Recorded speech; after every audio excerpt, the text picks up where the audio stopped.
So we just talked about VMware Identity Manager and using that as the identity broker for NSX. But what happens when we don't need all of that functionality? What if we don't need multi-factor authentication, or we don't need radius authentication, or what have you, but we've already got, say, an Active Directory server up? Well, NSX can integrate directly with Active Directory. No added stuff needed, right? I need my NSX manager and I need an Active Directory or an LDAP server, and they can talk to each other and use that for authentication. That's pretty great.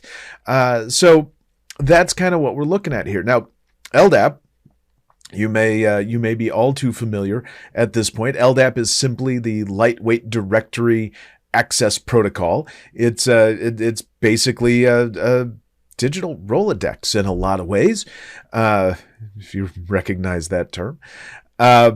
It's just a way to store a bunch of information about, say, a user or a group of users or things like that. And lots of things leverage LDAP as an access mechanism or directory source. Active Directory can be accessed via LDAP. Open LDAP is a big open source LDAP server that's available, right? LDAP is a pretty robust and common access mechanism for directory services. Now, why do we want to use LDAP instead of VMware Identity Manager? Identity Manager gets us so many capabilities, but that means it's more complex. And that's really the big thing here, is sometimes I just need the authentication, right? That's it. I don't need single sign-on. I don't need OAuth and tokens flying everywhere. I don't need an additional virtual appliance running around to deal with and to manage another product or another platform to work with. Sometimes I just want simple. Sometimes I just need simple. And that's what LDAP integration provides us, is just a simple way to go and attach to a directory. Now, what's going to happen here is when we make a login request, NSX Manager is going to send a bind request back to its LDAP, its configured LDAP server. And we're going to come back with a response. We're going to receive a response from that. Either yes, we were able, or no, we were unable to bind because of invalid credentials, or because of valid credentials, whichever way. And based on that, we'll go ahead and either allow the user into the NSX UI or deny them based on that authentication, that bind request success or failure.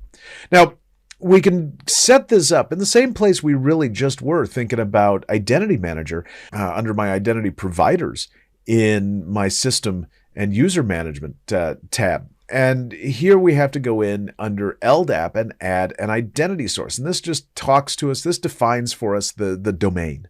Is really what the identity source is. So when I say log in as jdo@vclass.local, this is defining the vclass.local domain structure, or domain object rather, in NSX.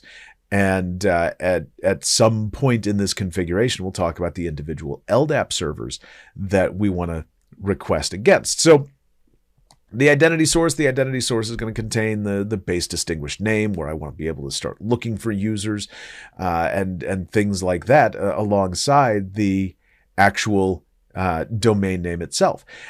But then I need to define LDAP servers, right? So the identity source itself doesn't really specify where I'm going to send that request, and that's what the LDAP server configuration does for me, right? So I'm going to associate associate with my identity source one or more LDAP servers.